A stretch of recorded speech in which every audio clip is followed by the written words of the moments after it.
The simple truth about MMA and M.M.A and getting in great shape. For mixed martial artists, a proper exercise and fitness program is very important. But MMA requires different workouts than bodybuilding.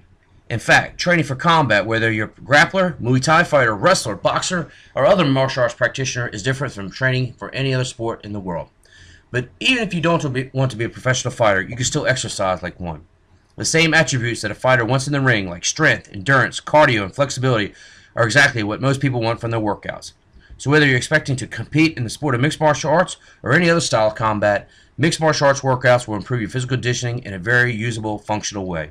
For non-competitive fighters, a high-intensity mixed martial arts style workout is a fun way to whip your body into great shape. Working up a great sweat makes you feel good too. So on those days that when you don't have time to work out, you can use a great fitness routine that will have you sweating like mad in almost no time flat. If you're a fighter, you're probably wondering what can you do to improve your training when you're not in the gym or working on your technique. One of the best training supplements is to use the right fitness program is to increase your performance and condition. The correct workouts will build strength, muscle endurance, power, better cardio, agility, greater levels of flexibility, and also improve athleticism. You'll quickly move from being out of shape to being in the best shape of your life. Organizing your mixed martial arts workouts. You don't need to organize your workouts by body part. Forget about isolating individual muscle groups and organizing your workouts based on triceps, biceps, shoulders, chest, calves, quadriceps, forearms, and back muscles. Instead, view your exercise routines as full body conditioning. Every movement in a fight involves moving your entire body, not moving isolated muscle groups. This is true of almost any sport or athletic activity, but is even more important with combative sports. For example, jumping rope is just a great full body conditioning exercise that boxers and fighters have been using for many years. Sprinting is another great full body workout. Many people overlook the fact that sprinting works not only your leg muscles and your lower body, but also helps build upper body stamina and explosiveness. How often you should rest between exercises. A work-rest ratio of 5-to-1 works great for both mixed martial artists and grapplers. This means you perform a 5-minute continuous circuit of exercises without stopping. Then you rest for 1 minute before beginning another exercise circuit. The 5-minute circuit is not based on some random number like a lot of workouts. It is based on the round length of most MMA fights. The UFC currently uses 5-minute rounds with 1 minute rest between each round. So it makes sense you should train your body to perform for those exact work-rest periods. This will condition your body very specifically for a fight. 5-minute rounds are very common for grappling matches too. Following this line of thinking, it makes sense for you to adjust the length of each circuit for the exact event that you're training for. You might be training for a grappling tournament where you'll compete in several 10-minute matches, or a mixed martial arts fight with 3 5-minute rounds, or a boxing match with 10 3-minute rounds. The most important thing is to make your workout specific to your training goals. So for different fighters, there's different workout routines. Most combat sports require similar workouts. This fitness information you find here is great, no matter what style of fighter or martial arts you practice. However, you can increase your performance even more by using exercise and conditioning drills that specifically target your style of fighting. For example, a predominantly striking-based fighter can use different drills than a grappler or a submission fighter.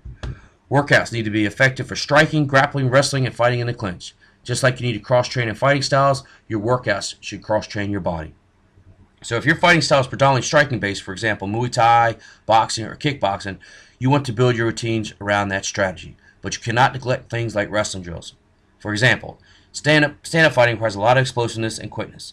All your movement and speed comes from your legs, whether it's takedowns, throwing a punch or knee, while your striking power comes mostly from your core. Everything needs to be fast, powerful, and have good balance. Former UFC champ Chuck Liddell is a great example of this. He likes to fight standing up, but he also uses a lot of wrestling-style conditioning drills. Not because he's planning on taking his opponent down and grappling, but because he knows he has to defend takedowns, work from the clinch, escape from the bottom, etc. So it's important for him to be physically condition his body to prepare for those inevitable situations. So whether you're primarily a striker or grappler, your conditioning will be much better if you combine grappling and striking exercises and drills in your workouts. Working out and training at home. You've probably been less misled to believe that the only way to really get fit and be a competitive athlete is go to the gym, use expensive equipment, or spend a fortune turning your garage into a virtual Gold's Gym. But the fact that these exercises do not have to be expensive to be effective. This has been proved time and time again by numerous highly successful combat athletes. It's a myth that all professional MMA fighters use fully loaded gyms to train. But on the other hand, that doesn't mean simple calisthenic bodyweight exercises like push-ups and sit-ups are the only option. Fighters who don't use expensive exercise equipment definitely do not limit their training to only basic calisthenics. Why would they? It's not about weightlifting versus bodyweight exercises. It's about how to realistically condition your body for an MMA fight or whatever combat sport you compete in. Here's a small sample of some most effective exercise workouts and that mixed martial artists incorporate into their fitness routine. Resistance band training, plyometrics and other explosive exercises, sprinting and hill sprints, rope climbing, pushing cars, sledgehammer training, tire flipping, yoga ball exercises, medicine ball exercises, jump rope, and gymnastic exercises. Yes, many fighters use weight training, but many others don't. There are many exercises and drills besides weights that are great for combat athletes. For example, Josh Koscheck, with a UFC fighter, is proof that you can be a great athlete, wrestler, or martial arts without lifting weights, but also proof that there's a lot more to non-weight training physical conditioning than just regular push-ups, body weights, squats, sit-ups, and other calisthenic drills. Koscheck himself said, "I believe lifting weights for mixed martial arts is very overrated." He also says that instead of using a lot of wrestling drills, as well as running, pushing SUVs, and other similar workouts.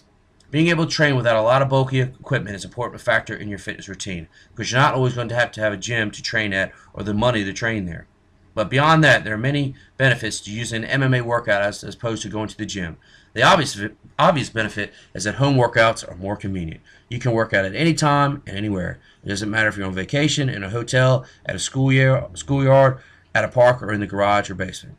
So if you're interested in getting involved in mixed martial arts and getting in the best shape of your life, give us a call at Champions Martial Arts and Fitness at 919-563-2622, and I'll be happy to get you going. Talk to you soon.